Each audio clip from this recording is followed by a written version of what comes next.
Hi friends, అందరికీ good afternoon. అందరు ఎలా ఉన్నారు? నన్ను గుర్తుపట్టిరా? సుమన్ సార్ అసిస్టెంట్ నేను. హాయ్ ఫ్రెండ్స్, అందరు బాగున్నారా? నన్ను గుర్తుపట్టిరా లేదా? సుమన్ సార్ అసిస్టెంట్ నేను. ఎలా ఉన్నారు అందరూ?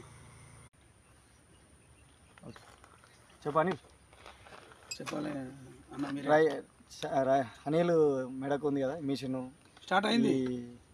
కనెక్టింగ్ వైరు ఇవన్నీ ఎర్త్ మెటీరియల్స్ భూమి లోపల సబ్ సర్ఫేస్ డెప్త్ ఏముందో తెలుసుకోవడం కోసం మేము ఈ ప్రయోగాలు చేస్తున్నాం. ఇవన్నీ జియోఫిజికల్ మెథడ్లో ఒక భాగం.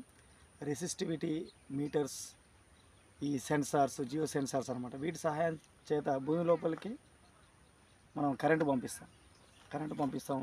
భూమికి సహజంగానే అయస్కాంతత్వం ఉంటుంది, మ్యాగ్నెటివిటీ.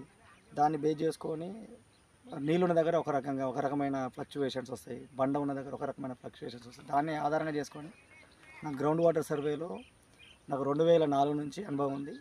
గవర్నమెంట్ డిపార్ట్మెంట్ 2011 నుండి నేను భూగర్భ జల శాస్త్రవేత్తగా చేస్తున్న అనుభవం ఉంది.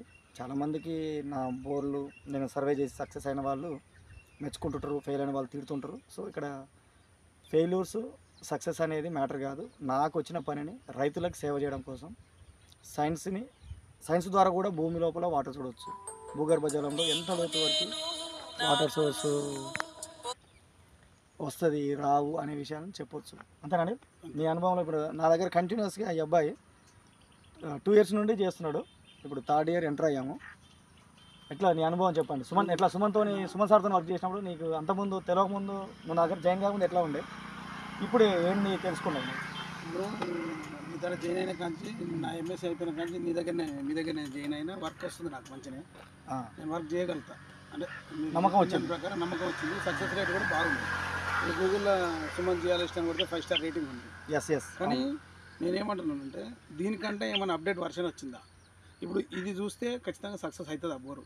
అవుతుంది. ఎందుకంటే భూమి లోపల ఇది ఒక కాంప్లెక్స్ మెటీరియల్ కాబట్టి సక్సెస్ రేట్ అనేది అక్కడ ఉన్న మట్టిని రాళ్ళని బట్టి అక్కడ అవి వాన నీటిని ఎంత కరెక్ట్గా ఇన్ఫిల్ట్రేషన్ జరుగుతుంది, రీఛార్జ్ జరుగుతుంది. కతర్ పర్మిషన్ పోయినాం. అది డ్రై ఫ్యాక్చర్ అది దాని అక్యుఫ్యూజ్ అంటాం.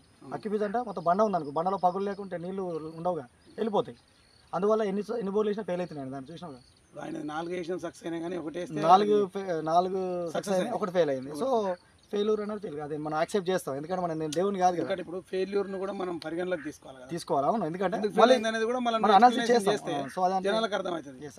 సక్సెస్ ని మనం పరిగణలోకి తీసుకొని ఫెయిల్యూర్ ను తీసుకోకుండా